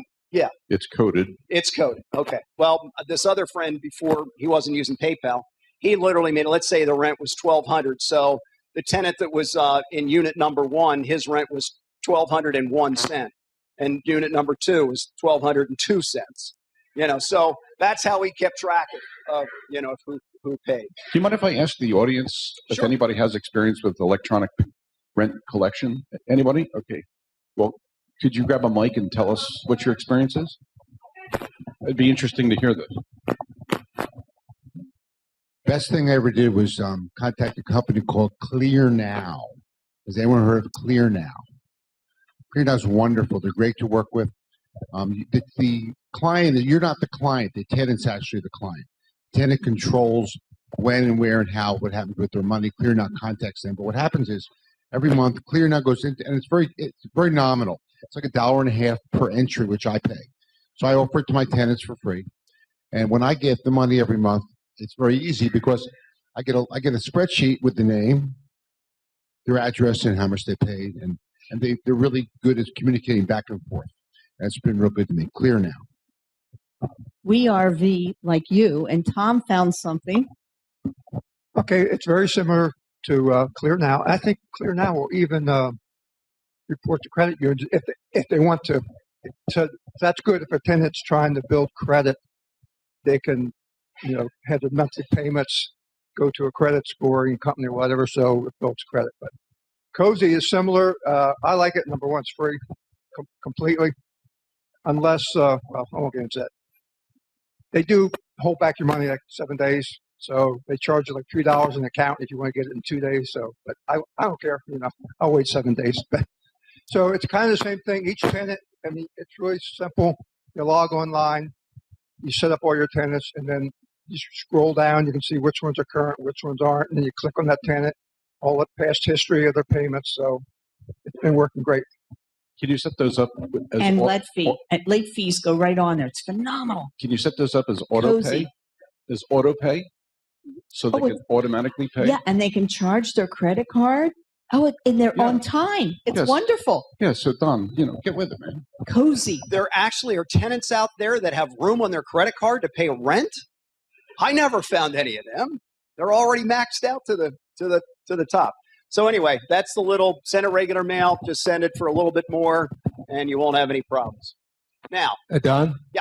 Yeah, I have a quick question concerning rental payments from tenants. Do you have any objections or do you see anything negative about giving your checking account number to tenants so they can have a direct transfer from their checking account to yours? I have heard landlords that do that. I'm too paranoid that they're going to try to get money out. And so, no, I don't. I'm not giving them my account number. All right, because every time you issue a check to anybody, your account number's on there you're anyway, right. so it's public. You're right. So, but a lot of those checks, they're going to suppliers. They're not going to tenants. I got you. Okay. But it's not a bad idea. Couple tricks to tell if you're talking to the real landlord. This comes right off my rental application, but it's the same information's on your own rental application. It doesn't have to be mine. So what we're going to do is, if John puts down that his landlord is Mr. Smith, and he gives me a phone number, how do I know Mr. Smith is the real landlord? It isn't his best friend. Posing, because he knows if he call the real landlord, he's going to say, "Oh, this guy's terrible." So I had to come up with some trick to tell if I was really talking to the real landlord or not. So the first question I'll ask, I'll get Mr. Smith on the phone. I said, "Mr. Smith, John and Mary tell me that I gave them my name and that they had applied for an application. And I said, they told me they live with you. And let's say on the lease it says, or on the rental application, they live at 123 South Main Street." I say to Mr. Smith, they tell me they live at 128 South Main Street. Is that correct, Mr. Smith? Now, what's the real landlord going to say? No, that's not my address. It's 123. Okay, now there's a good chance I'm talking to the real landlord. But when this guy goes, "Yeah, that's right," strike one. Okay? Then I'm going to say, "Mr. Smith, John and Mary tell me," let's say the rent's $900. John and Mary tell me the rent with you is $950. See how I made it a big difference? Now, what's the real landlord going to say? "I wish I was getting $950. I'm only getting $900. Okay, now I know it. What's the friend say? "Oh, yeah, that's right. Strike two." Now, length of stay. Just look on their application. Let's say they've been there 2 years. Say, "Mr. Smith, they tell me they've been with you for 5 years. See, it made a big difference?" Now, Mr. Smith's going to go, 5 years? Man, maybe 2, maybe 3, but it hasn't been 5. But the friend is going to say, yep. And with that, you know, you're talking to the friend, you're not talking to the real landlord. And the other little trick that I found works really, really well. If they live within 20 minutes of my house and I get an application back and I want to approve them, before I approve them, I will go and visit them at their house unannounced. Try to do it unannounced. Sometimes if it's going to be a little bit longer or it's heavy, I might call and say, I'm in the area.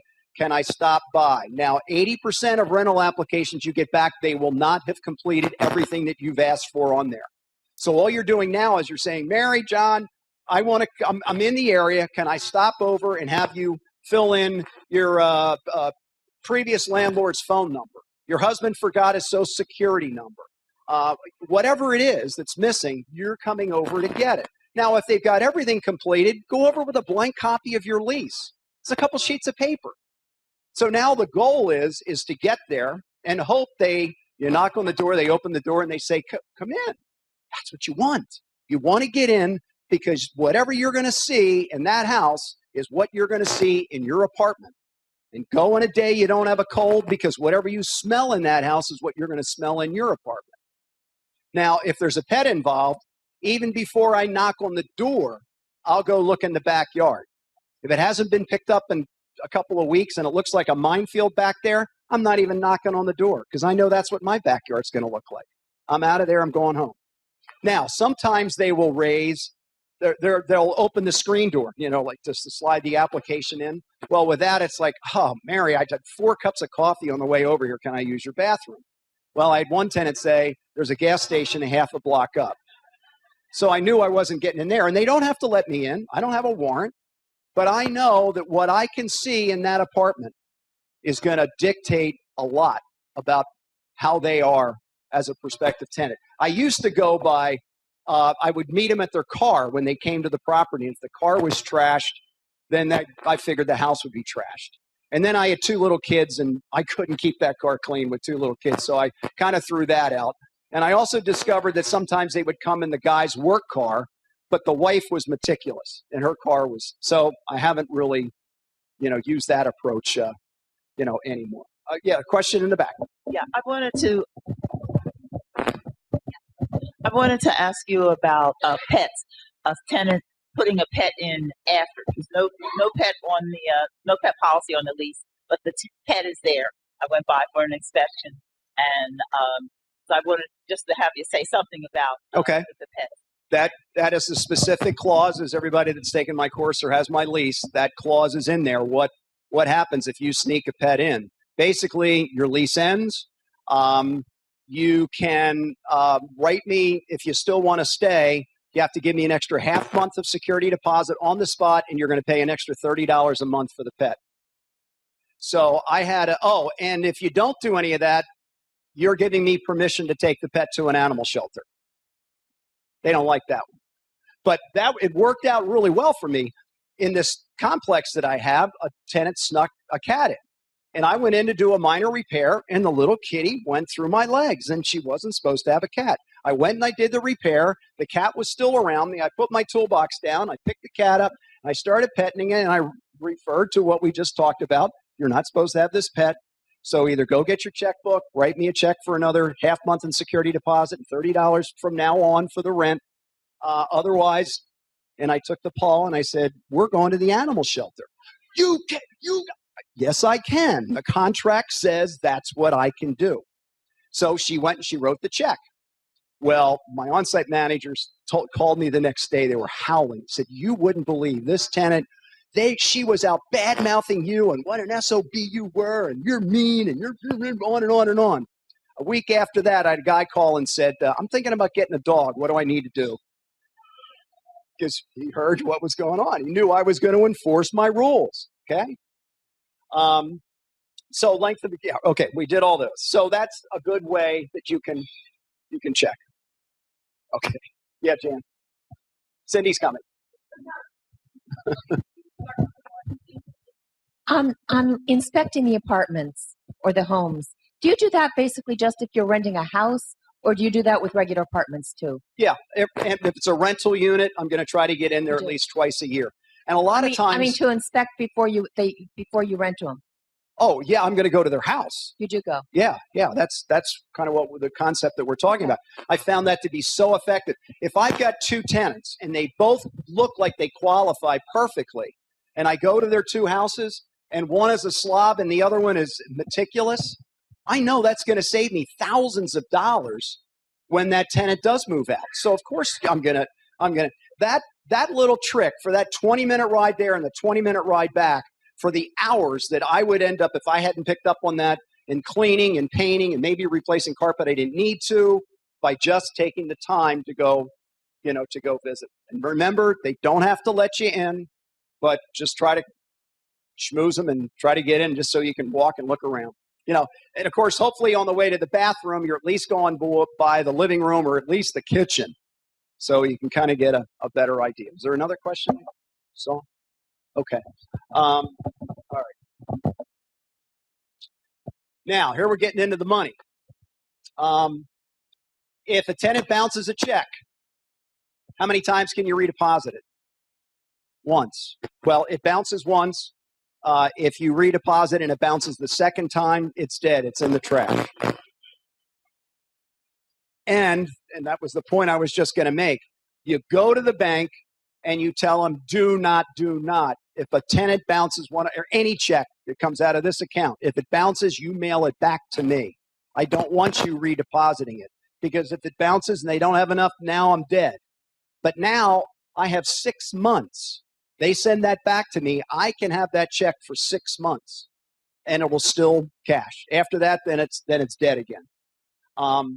So we don't want to tell them it'll automatic. And so let's say the tenant gives 60 days notice that they're moving out the 11th month, and that month's rent check bounces. What's going on here? Well, you know what he's going to try to do. He's going to try to get that check. Oh, and yeah, Don, wait 3 more days and that check will clear. You wait 3 days, check doesn't clear. So now you get him back on the phone. I'll tell you what. I think my wife took some money out of that account. Let me send you a money order. Okay, send me a money order. 5 days later, no money order. You see how they've pushed this down the road. Now it's the 25th of the month, and you still haven't gotten any rent. And now they're into their last month of the rent. Once again, this is why we never get 1 month in security deposit in case we get people like this. So if you've got, I'll take a month and a half security deposit if it's no pets, 2 months with pets. All right. Now, with that month and a half, and they have to give me 60 days notice, now it becomes real easy. If they mess up on that 11th month, I've got plenty of time to get them into court and get them out before the 12th month is up. But if I only had 30 days notice, I wouldn't have that. All right. And if they, let's say the 11th month clears and then they don't pay the 12th month, now I have an extra half month of security deposit. Okay. That they're not getting back. I have 2 questions. Okay. You're calling it security deposit. You're not mentioning last month's prepaid rent. We're going to get to that. So is there a difference between the two? Yep. My other question was, the check that you're getting back, that's not redeposited, that you're holding, are you suggesting you hold that for a future date for when they don't pay the rent? No, I'm kind of leaning towards when the bank sends the check back to me, now I'm going to start calling the bank. And I'm going to say, I have a check marked insufficient funds, account number, whatever, in the amount of $600. I'd like to bring this check in and cash it. Will this check clear? Yes or no? And a lot of times they'll tell you. They'll say yes or no. Sometimes they won't, but sometimes they will. So now, I remember one time I was calling and say, will this check clear? No. Call the next day. No. Next day, no. Finally, I got so frustrated. I said, if I deposited $50 into this account, with that check clear? And she said, yes. Or was it the other way around? 100 and she said, yes. I said, how about 50? Or would it be the other way around? Yeah, it would be less. So I would have to put less money out. Right. So we started 100. No, it won't clear. How about 50? Oh, now you're trying to find how much money's in the account. I can't tell you that. Okay. Now I hang up and I call branch 2. And now I give them the 50, and if they say that'll clear, then I do 25. Oh no, now you're trying to find how much money's in the account. So after 3 or 4 phone calls, I was able to figure out exactly how much money that tenant had in the account. So it's a $600 check, and I only have to deposit $50 to make that check clear. It might be worth my while, especially if the tenant has moved out. And I know the check is still good for the 6 months. I made this mistake once of doing it while the tenant was still in there. Now, his was an $800 check, and I had to deposit $70 to make the check clear. So I literally knew, I went in and I filled out a deposit slip. I knew the tenant's account number, and I handed cash. I said, will cash clear instantly? Of course cash clears instantly.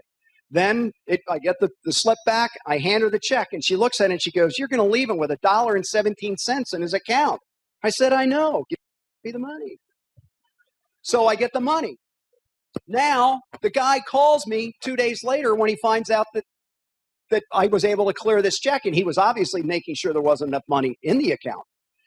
Don, and it was on my tape machine. Thank God it was on the tape machine. He cursed me up and down. I wrote 11 checks off of that. I've heard from all of them on my tape machine today. It's $30 a day for a bounce check fee. That's $330 in just bounce check fees. How did you ever get that check to clear?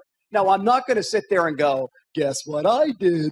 I deposited $70 cash into your account to make your I'm not going to, I'm playing, I don't know. They just went in and they gave me the money. Don, the bank messed up. Don, would it be illegal, since you have the tenant's social security number and you know where they bank, just to call the automated banking line and put in their social security number, and then they would tell you exactly what the balance of the account is? And this is where it gets hairy. Where do we go over the line of using personal information that it's for us to use to run credit checks? I think that might be said. That another example, I was speaking out in Michigan, and an attorney, we got to this point about, he said the way he finds out how much money's in the tenant's bank account is he just goes to the drive-up window and he fills out a deposit slip and he deposits $5. And he said, they asked me, do you want to know what your balance is? And he goes, yes. And now he knows exactly what it is. Now, see, I think the fact that he lied and it's not his money and he said yes. Now, if that bank had just given him that number without them asking, I'm okay with that. That's the bank's fault. That's not So I wouldn't go as far as to say yes. And another way you can get around that, let's say you got a $600 check and the bank, sometimes I'll go a different route. Let's say a $600 check, I'll say, I have 2 checks that have bounced. One's for $400, one's for $200. Well, either one or both clear. Oh, the $400 will clear. Okay, call branch 2. I have a check for $500 and $100. Well, either one. Yes, the $500 will clear. You see how I'm doing the same thing with just saying I have 2 checks when I really only have 1. Okay, but it's going to narrow down to what I'm going to do. So anyway, this guy, just to finish that story up, he never figured out, and he moved out after the 12th month. I was never so happy to get possession back on a rental unit. If he had ever figured out that I had deposited that $70 and it made all those checks bounce, I don't want to think about it. You give me a hammer and let me walk around your apartment for 2 minutes, I'll do over $2,000 worth of damage easily. He could have gotten carried away big time, okay, and damage. So that's when I realized, and I want to share that with you, don't do this until the tenant's moved out and you still got in that 6-month range to get paid. Once you've now got to the property, changed your locks, you're rid of them, okay? Yeah, they would see a copy of the deposit slip in their to your left, Don. It was cash. But you still have to fill out a deposit slip, right? Well, yeah, but I don't put my name on it. I just put their account number and I deposited cash. Yes, sir. Hello, Don. As a prosecutor as of 4 months ago, yep. What you're saying is terrifying to me because I think you just pretty much said, like, hey, you get information for one purpose, you can use it for another purpose.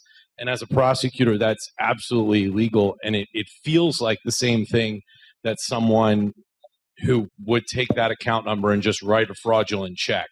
So when you're given personal information and that's given for a specific purpose, if you use it for a different purpose, that could very likely, I haven't studied Pennsylvania criminal law, but in California, that would have been illegal. Well, what about isn't it illegal that they haven't paid me the rent that they owe too? I mean, that's technically they're obligated to, under a contract. No, you would take that to civil.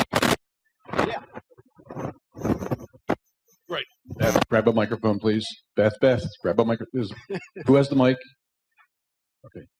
Well, I guess I should clarify. There's certain things you said which would be fine, such as calling the bank and saying, "Will this check clear?" There's nothing wrong with that. I was going to say, I was saying the depositing the $70 using an account number or going to a drive-through teller and trying to get bank information. The drive-through teller, I agree with Don. Okay, and Don himself said he agrees that that's not correct. Yep. So I agree with you on that one. With regard to the $70, I got to say, you're giving the man money. Okay? It's my money. Yeah. And you did not lie to the bank teller. I'd have to think about that one. I'd have to think. Right now, I don't think you did anything illegal. Maybe I'm overlooking something, but he did not write his name on the deposit slip. No, it's cash. He did not write his name on the deposit slip. Make sure the mic is on, please. I'm sorry. No, for the prosecutor. No. Bank account number. Bank account number. Yeah. Okay. I have to think about that, but as of standing Once here, again, the odds that you're going to have to do that are slim to none, but it's a neat concept to know. In the future, you never. Oh, Mitch has done it. Okay. All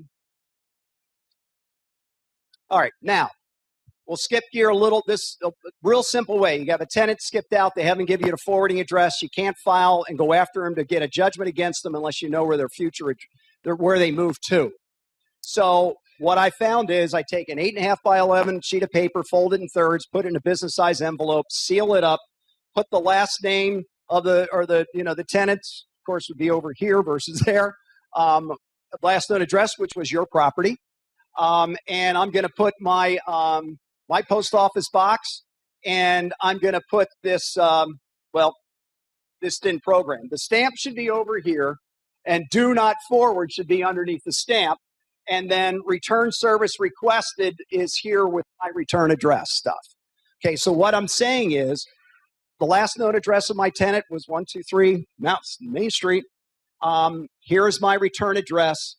I don't, by putting do not forward under the stamp, since I know they moved, I'm hoping they put in a forwarding address. And if they put in a forwarding address, this is telling the post office, I don't want them to forward it. And if they gave me a return address, service requested. So that's when they come with that little yellow slip of paper down at the bottom of the envelope if there's been a change of address. Now you know where they are, and now you can go file for the judgment. You did that on the cost of a stamp. Now, sometimes tenants will wait a week or two before they go in and do the change of address. So sometimes I might have to use 2 or 3 stamps and do one a week for 3 weeks. And sooner or later, they're going to probably put in for a forwarding address just so you can track them down and go after them if you need to with the courts. All right, now on security deposits, tenant breaks the lease in any way, security deposit not refundable. There it is again. Tenant agrees to give landlord written forwarding address and return all keys before moving. Will allow the landlord to keep the security deposit in full. Within the 30 days of the tenant moving, landlord forwards the balance of the security deposit plus any interest due. We don't have to worry about interest anymore. Okay? I mean, I remember when you would have a savings account with the tenants and you were getting 3, 4, 5, 6% interest. Now you're getting what? 0.001, and the Landlord Tenant Act allows you as landlord to take a 1% management fee to administer that escrow account. So you're not going to owe any tenants until the interest gets above 1%, okay, in the bank, okay?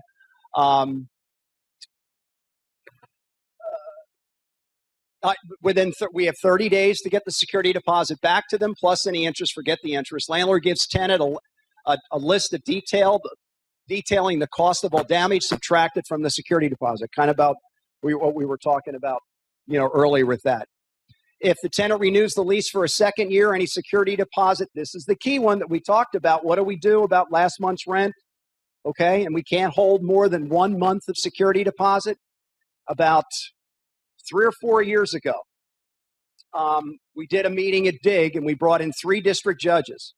And it was at Lulu, and they had that real high stage, and they set up a table, and the 3 judges came out in their robes, and they sat down, and I took specific clauses from my lease, and then we had DIG members act out as if they were the landlords and the tenant. And it got pretty funny. And then after they went through it, then I would show the clause that it would affect what they were arguing about, the clause in the lease, and then ask them to debate. And thank God they all agreed. Whatever the ruling was, they agreed. And this is the one that I did. This was one of the questions that was asked about the security deposit. And I've been a landlord for more than a year, or I've been a tenant for more than a year, and he didn't give me back anything over 1 month in security deposit. Am I not entitled to that?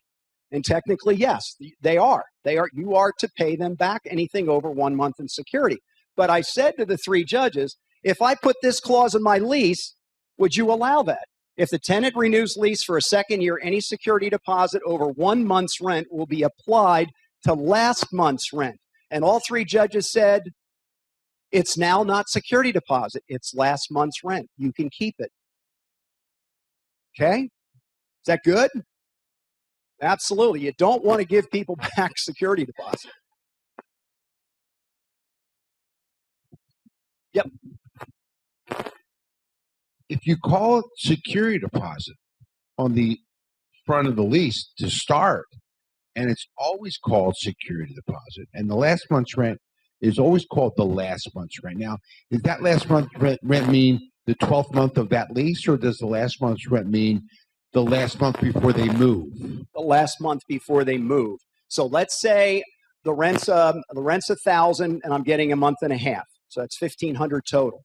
Technically, I'm only supposed at the beginning of the second year, I can only hold $1,000 of that. So you're getting that plus the last month's rent. So I am now taking the extra $500, which used to be security deposit. It now becomes $500 towards last month's rent. And all the judges, all 3 of them said, the way that is worded, the way you have that in there, because it is not security deposit, I would allow it. No, Mitch, no. I don't take last month's rent. No. I take a month and a half in security deposit. I don't take first month's rent, last month's rent. I also don't take non-refundable pet deposits. Think about it. If you had a dog and you had to pay a $300 non-refundable pet deposit, and you saw Rover going over and starting to chew on the molding, you go, well, that's about $50. He's got $250 left that I'm not going to get back anyway. Why not make it refundable? They don't do any damage, give it back to them. But I don't even like to do that because I've run into this case in court where, no, it wasn't me because I don't do pet deposits. But landlord friend did put in a pet deposit. Let's say it was $300. The pet did no damage, but they were owed, but the landlord was owed more than $300. So he sent them back their security, or the note that they weren't going to get their security deposit back, and they were using the $300 of the pet deposit to cover the balance that was due. Took the landlord to court. Guess what happened? The landlord lost because the judge said, you said pet deposit. Security deposit you can use for whatever you want. A pet deposit, and the landlord admitted the dog or the cat had not done any damage to it at all, but they owed more rent, whatever was due, but it was not caused by the pet. So you got to be careful there, okay? That you're going to call it a pet deposit. There's a good chance that if the pet doesn't do any damage, they owe you money, you're still going to have to give it back. I'd rather call it security deposit and apply it towards the last month's rent, anything over. Wait for the mic. I'm really familiar with New Jersey landlord tenant, but not so much with Pennsylvania. New Jersey, you cannot collect more than a month and a half security deposit, but that also includes the pet deposit. Can you collect a month and a half plus a pet deposit? In Pennsylvania is what I'm asking. Yeah, in Pennsylvania, you can collect up to 2 months of whatever, if you want to call it pet deposit. Then again, I guess you could almost technically collect 2 months in security deposit plus get some more money for a pet deposit. I don't know how a judge would rule on that one because it's more than what basically the law says That's that what I'm asking. it's supposed to be. 2 months. It's in Pennsylvania. Yeah. Okay, so you can't. So you're not sure if you can collect. Some people want to collect more than that for the pet. Yeah. But so you would say probably no. Or no, I don't know. So, but the other thing you probably could do is collect 2 months of security deposit and last month's rent. Okay, but you'd still have to give back then the 1 month or use that clause that we showed you. Yeah, I just want to point something out to you, man. I was a landlord in New Jersey. The rules in New Jersey and Pennsylvania are very different. In New Jersey, you can hold a month and a half security forever. In Pennsylvania, you have to return the half a month after 12 months. So make sure that you understand that if you're going to do leases in Pennsylvania. Okay. Okay. Now, remember that clause we showed where we're going in for a judgment. The tenant has $1,000 rent, and they go for 6 months, and they stop making the payment. We go in, and we're going to file for the judgment for $6,000. Remember that? Okay. This is how we're going to get those tenants to pay on judgments that you would never have gotten paid on before. And basically, it's called debt forgiveness. It revolves around the IRS. IRS has a ruling that says if you get a judgment against anybody, could be a contractor, could be a roofer, could be a plumber, could be your tenant, doesn't matter who it is. If it's more than $600, you are allowed to, if you want, forgive the debt. You don't have to pay them back. Now, what that does, if it's over $600, that triggers it to IRS that it becomes income to them. So they need to now claim that on their tax return.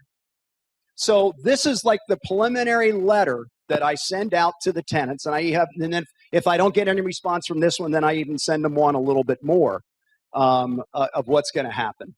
I have a judgment against you for $6,000. I'm forgiving the debt. This means you don't have to pay me back. But IRS says that when indebtedness is forgiven, it becomes classified as income and taxes are due on that amount.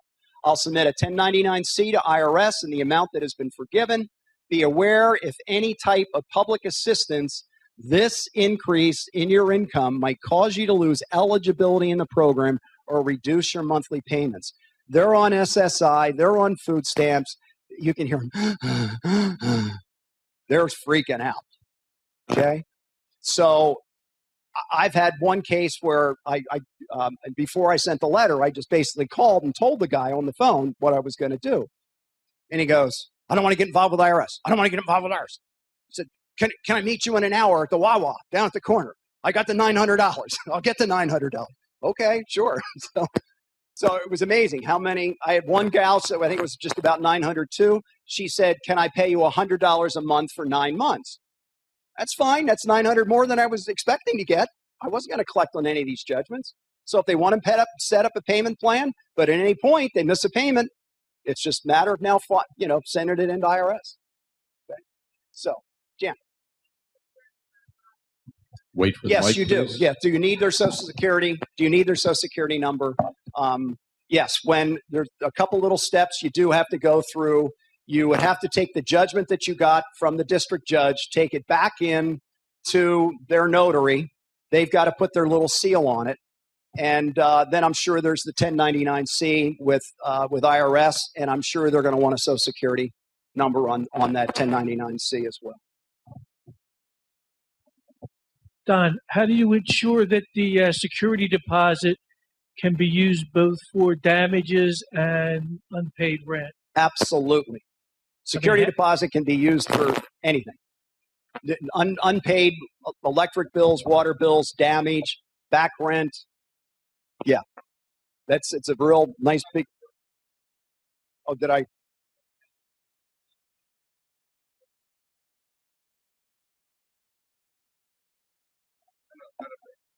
Okay. Can unpaid rent, let's say a crazy example. Tenant doesn't owe you any rent. but they trashed the house beyond the security deposit. Can unpaid rent be applied to damages? I would think you could go to court, get a judgment for the tenant for the damages, and if it's more than $600, yes, then you could turn around and do the same thing. But look at the difference, Mitch. $600 because they did damage, or $6,000 that they're going to have to pay taxes on. I'm talking a different issue. I'm just like just the apples for apples, where the dog fee can't be used if there's no damages. Can unpaid rent, prepaid be used for something else? That's all I'm saying. If the rent, wait for the mic, please, Stephanie. Well, I'm saying in the rare case that the rent is current, if they have prepaid rent that you're holding, but the rent is actually current when they move, but there's a very rare circumstance, but it could happen, and the security deposit doesn't cover their damages, can that prepaid rent, last month's prepaid, be used for damages? I would think not, with the same circumstance as the dog money. Okay, I think I understand now. Last month's rent, if they're current but they do damage and they're not paying that last month's rent, could that be, applied? Hopefully, you still have security deposit to cover it. And then if it's not enough, I still think you're going to have to go back into court on that one. Okay, and then hopefully it's more than the 600. But everybody understands the concept of almost, if you're going to want them to do it, that you want them to do it early on, because then the number is 6,000, or it's a big number. And when they have to pay 28% on $6,000 versus 600, that's going to get their attention. Don, to your left here, what's the minimum amount of money you would not bother going to court about? Sounds like you're in court all the time. No, I'm not. Believe it or not, I'm not. And I think as I've gotten older, I've gotten softer, especially when you start owning stuff free and clear. And it's like, okay, do I really want to beat them up for that extra $30? They got to put food on the table and clothes on the kids. Do I really need that $30? Where, 20 years ago, no, you're paying it. So I've kind of mellowed a little bit, but yeah, I mean, the main thing is that if the contract says, if they know you're not going to collect, like let's say they move in and the first month they don't pay on time, and they don't include the late fee, by not collecting that late fee, you're just setting yourself up to never get that late fee because you allow them to get away with it the first time. Now, I have a policy that if you pay your rent on time the first year, I'll let you be late once the second year, and you'll avoid the late fee. Just as, nice guy because you paid on time for a year. If I have a co-signer, mom and dad, because the daughter doesn't qualify. Okay, if Mary pays on time for the whole year, mom goes away the second year. She doesn't, mom stays on the second year. Okay, the co-signer would stay on until I get a full year of payments on time. Okay, let's see what else we have here. Well, yeah, that was about it. I'll just go over this and then we can open up for questions. If you got a piece of paper and a pencil, you want to get out and reach out to me. If you want to call me, phone number's down at the bottom, 5215-542-9804. My email address is abbreviation for management, mgmtexpert at AOL. I check that a couple times a day, even if I'm out of town. So that's another quick way to get in touch with me. If you want to look at my home study course, you can just go to donaldpbeck.com, but do not buy anything from the website. I give dig prices that are half what it is on the website. So we try to help you guys out with. Are these items on the dig website? No. So how do we get the dig prices? You're going to call me. Do not order from the website. So you either call me or you email me, and then I will tell you what the prices are. I mean, just as an example, on the website, it's going to show the lease at $299. You guys get it for $149. So I want you to take that extra $150 and join Dig next year.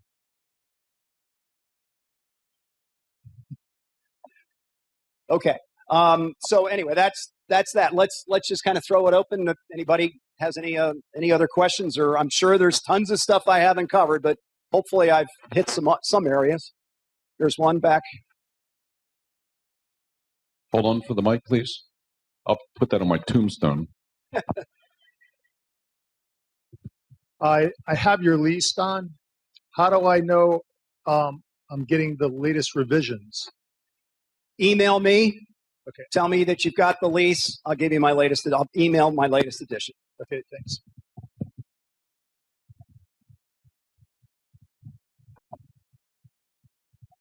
Oh, yeah, we got one here in the back. Hi, Don. So you mentioned you have 40 units and you scaled up and got larger 20 to 40 unit buildings. Right. As you take that on, it is more time intensive with things. You do have feet on the ground at the complexes. But what other things have you done to save time to really start leveraging so that you didn't have to go the property management route and you were able to manage on your own? I learned from everything that I teach in my course or that I wrote in my course. You know, it's all been hands-on experiences. It's been 38 years of just making mistakes and not giving up and just trying to, upgrade and just stay one step ahead of tenants. That's pretty much it. And as I said, getting to those larger units, the cash flow improved, and it was a lot easier just to drive to a 32-unit apartment complex than 32 single-family homes or 16 duplexes. So I just found that to be a little niche. Now, granted, the larger, and you all know this, the larger you get in the amount of units that you're going to try to buy, of course, the price is going to be more. But what I found is if you get above maybe 6, 10 units, usually the seller who bought that you're now buying it from, when he was buying it, he had to get seller financing from the old seller. So they kind of know that they're going to have to build in a 5 to a 10%, back end to carry on a second mortgage. Now, if they're smart, they'll say they'll give you the 10%, but they want it secured with another piece of real estate that has at least double that in equity. And they can put a second mortgage on that. So in case you mess up on that, they don't want to take that property back. They've got another one that they can go after. And here's the other thing, guys. I was just fortunate that we got started in 1979, and we rode the wave through the 80s. What was happening in the 80s? What was the interest rates? 14, 15, 16, 17%. And I was buying things with positive cash flow. So what happened if that 16% interest rate and the interest rate dropped 2%? What would I do? Refinance. Now, I could either pull cash out and go buy something else with it. If I didn't have anything I was doing, then maybe I would instead of having a 30-year mortgage, I'd have a 20-year, but my payment's the same. I just pay it off 10 years faster. So I was very fortunate. All of us that invested back in the 80s, early 90s, we rode that wave of going from 16% now to 4%. And we were able to ride that wave and refinance and buy more stuff with it as the interest rates came down. Where are you guys at? 4%. It's not going to 0. You're not going to go from 16 to 4. You're going from 4, you're not going to 0. So unfortunately, I think all investors today, you're getting great interest rates and got locked in for a 30-year mortgage, but buy in great locations. If you think the neighborhood's going to go down over the next 30 years, it's probably not going to be a good investment for you. So just kind of look at it. You're going to go in for the long haul. If you do have, think about it. If you have let's say well, it doesn't matter if it's a duplex or whatever it is, but if you buy it for whatever the price and then interest rates go from 4% to 8%, what have you better have done with your rents? Double them. Well, if that happens over a 5-year period, that's not going to happen. That might not happen over a 15 or 20-year period. So do you see how now you end up, if the interest rates climb pretty quick, now you could end up selling it for less than what you bought it for. Because if I'm buying it from a cash flow standpoint. I don't care what you paid for it. What's my rate of return going to be? So Don, we're going to be doing a webinar soon on different kinds of rental properties based on one's lifestyle. Now, since you've been doing this for 30 some odd years, you've probably gone through several phases of your life. I don't know if you started buying before you were married or when. I assume you're married. You spoke about that. Yep. before you had children, when you had young children, older children, children gone, and retirement, and so on. If you could take maybe a minute, because I know it's Okay. much longer time. What are the kinds of properties that different kinds of properties that people at different stages of their life might look for? I guess I wasn't looking for like I was looking more location. You know, what's the three most important things about real estate? Location, location, location. And it really is true. So I started by looking for things close to my home because I was familiar with that market. You know, I was familiar with this area specifically here. You know, the Doylestown's, the Chalfonts, the Percy's, the Hatboroughs, the Horshams, the Amblers, that type of area. I would not go down to Kensington to buy a house. I don't know anything about Kensington. So find a market that you know and then try to stick with it. And if you can start with a condo or a duplex just to get your feet wet and then try to move up to a duplex, a fourplex, and go from there, the more you can get under one roof, the easier it is, the less time it takes. As far as, I think we started small because that's all we could afford. Wait for the mic, please. Who has the mic? Susan, are you still there? All right, at the back while we wait for Real the mic. quick, just one quick question. What are your thoughts of investing different types of real estate, office buildings or medical real estate or anything other than multifamily apartments? That's pretty much all I've known is the residential stuff. I've never gotten into the commercial. I have some dig friends that have been very successful with commercial. But I always remember one phrase, the see-through property. See-through property is when it's not rented and you can see from one side all the way through it to the other side because there's no rents. You know, and once again, commercial, the market varies so much. You know, businesses, I guess, can come and go. But, you know, when you think about tenants, even with interest rates at 4%, 32% of everybody in the country rents. 32% at 4% interest. So these tenants are never going to go away. I had one guy was wanting to move into one of my condos. And I said, you own a single family home. What are you moving into my condo for? He said, I'm tired of cutting the grass. Okay, I'll cut the grass for you. You know, it was a condo. They're cutting the grass. So everybody has their own needs. So you know, another person said, I don't want to do repairs. I want you to do the repairs. I don't want to worry about a faucet breaking or, you know, a toilet backing up. I want you to worry about that. Okay, I can do that. What can you tell us about your experience with millennials in terms of renting, buying, all of those issues? Moving back, leaving home, going back home, etc. Well, I they either pay me their rent or they don't. It's pretty simple. I mean, are you finding a large percentage of your renters as millennials, or that's just not a factor? It's all over the board. I think the average in my research, I think I found the average tenant is 34 years old. So I have some that they're in their 60s and they've been with me for 30 years. And I've got other ones that will come in and they'll be there a year and they want to go buy a home. Okay, that's fine. You know, go do that. If you have your real estate license, that's a perfect opportunity to go find them a home and get part of the listing. You know, that's where a real estate license. I do have my broker's license. It's in escrow now, but I did that mostly because I was out looking to buy properties. I wasn't looking to have listings. I was looking to just go use my license to now get half of the commission so I could use that as part of the down payment. And I had less cash I had to come out of my pocket with, you know, hip pocket National Bank. I just wanted to know, how do you do your marketing for tenants?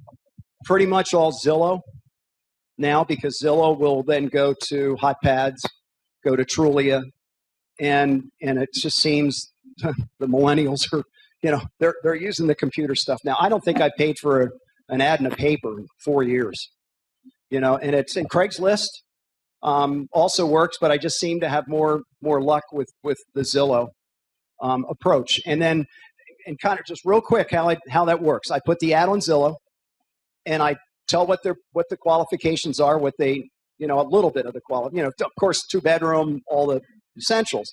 Then when they respond back, they'll say, I'm interested in scheduling an appointment.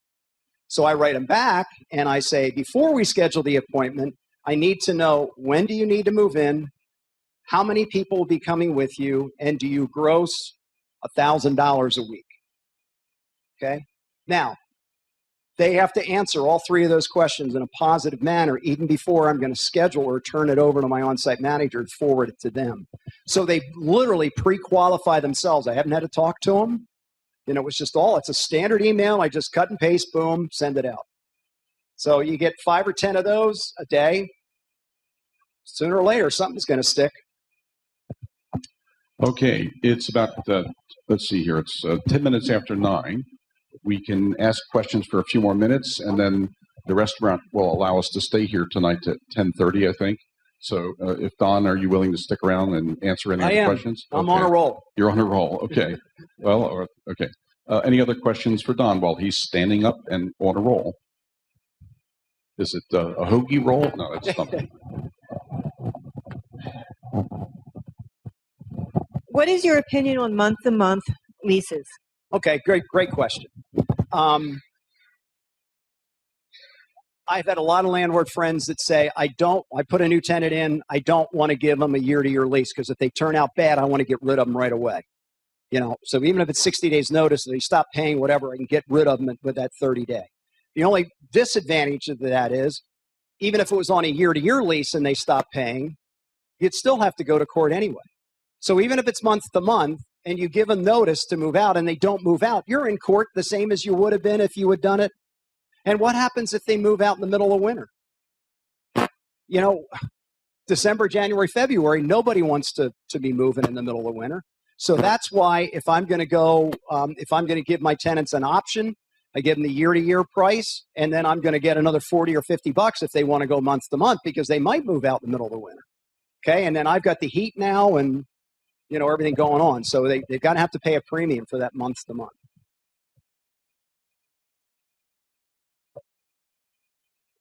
Does that answer your question? What about rooming houses where people rent by the week? Yeah, there's a funny story. I've never done rooming houses, but they are probably the biggest bucks for the bang. I mean, because it's intense. You're only renting them for a night or a week. I did a class. I think it was in Austin, and I said, 3 things that I always look for when tenants walk up to come to the showing. I want to see what kind of car. Is it 20 years old and it looks terrible, or is it a nice looking car? How are they dressed? I want them dressed like we're dressed. I don't want them to have cut off jeans and smell like they haven't had a bath in a week and the whole bit. But when they walk through the door, I want them to smile so I can look at their teeth. I have never had a good tenant that had no teeth. If they won't take care of their own personal hygiene or their mouth, what makes you think they're going to take care of your apartment? Just think about that. Now, you might say that's off the wall, that's absolutely crazy, and you're probably right, but I guarantee the next time you go and show a rental unit to somebody and they only got one tooth hanging out, you're going to remember Don. Okay? So, with that, this guy at Austin puts his hand up in the back of the room and he raises his hand and he said, Don, I agree with everything that you said so far, but this one I have to disagree on. He said, I'm in the slums of Austin. And he said, I'm doing the rooming house thing, and it's management intense. And he said, if they come in and smile and they have one tooth, I rent to them instantly. I had another thing. We were talking about pets and how much do you charge for pets? And this girl's hand shot up. She says, I charge by the pound. What? I'd never heard this one before. So I said, so if it's a little Chihuahua, you're going to get about $5 more. Yep. So what if it's a Great Dane? I said, I'm going to get about $105 more. She said, I did it by the pound. I said, how do you figure that out? She said, I get on the scale. I take a scale over with me with the lease, and I get on the scale and I weigh myself, and then I pick the dog up and I say, you owe me $46 more for the pet. I said, well, what if the pet goes on a diet? Well, we'll renegotiate that at once a year. So everybody has different ways of doing things. I'd rather just do the flat. Oh, there's another interesting one. Which do you think make better apartment pets? Dogs under 20 pounds or over 20 pounds? How many put hands up for over? How many under? The overs have it. Yes, by a big majority. And that is correct. The Humane Society has found that pets over 20 pounds make better apartment pets than the little yappers, under 20 pounds. And that's just the way it is. It's just, yappers. There is, once again, you can tell what type of dog you want in your apartment, unless it's a seeing eye dog. You can say you want dogs over 20 pounds. You can say you want dogs under 20 pounds. You definitely don't want to have Rottweilers, Pit Bulls, and any other breed. What I encourage everybody to do is, if you're thinking about allowing pets, and another interesting fact, 50% of renters have pets. So if you're going to cut out, have a dog or a cat. I'm not talking birds and fish. So if you're not going to allow pets, you're cutting out 50% of your rental market. And if you're going to go visit them at their house and check out the pet, you're going to get the good pet owner, not the one that's trying to teach the kids responsibility, but the one that's part of the family. It's like my kid. That's the type tenant that that you're going to want. That's going to take care of that. Therapy. Then you got to be real careful with that, because if they're got some kind of condition and need to pet the cat, then you might have to. Let's ask for the last question. Who has the? All right, we got. I'll raise your take hand. Yours. Okay. Go ahead in the back. And you have a mic. Real quick, you always talk about pre-qualifying your tenants. Is there a certain percentage of rent you look at for income, or is there just a? No. Very specific. I go off. If we were going to do a mortgage, what's the mortgage company going to look at? They want our income range to be what? 28 to 33%, right? Right. I'm making mine 25%. I'm going to make it even tougher. 1 week's gross rent has to equal the salary. So if the rent's $1,000, they've got to gross $1,000 a week. Now, what happens if guy and a gal, they're not married? He makes $1,100, she makes $500. What am I going to do? They make $1,500, they're over. We're only going to put him or her, who's ever making the $1,100, on the lease, the one that's only making $500. Because my luck over the years has always been the one making $1,100 moves out and leaves me with the $500. And they can't afford it. So if they're married, you can combine incomes because they're both liable. But if they're not married, if one doesn't qualify, I would get mom or dad to co-sign for that person if they want to have their name on the lease. If they don't, you don't get your name on the lease. I lied. There's one more question. This is the last question. Who has the mic? Okay, okay, go ahead. My question is, in Pennsylvania, what about prepayment of rent? You have somebody who has a low credit score and they want to pay 6 months in advance. I love them. Allowed? I love them. Absolutely. I have one tenant just paid me for a year in advance. Okay, so there's no problem with that in state? Oh, Nope. okay. I mean, contract's a contract. Now, like that $12,000, she decided to pay the full $12,000 and not do equal monthly installment payments. So, yeah. Now, obviously, I can't believe she didn't ask for a discount. But most times they would, and I would give them a slight discount, on the rent for prepaying for 6 months or whatever. All right, gang, it's been great. Hope you've learned a little bit more tonight and piqued your interest a little bit. Let's give Don a great round of applause, please. Thank you. Thank you very much, Don.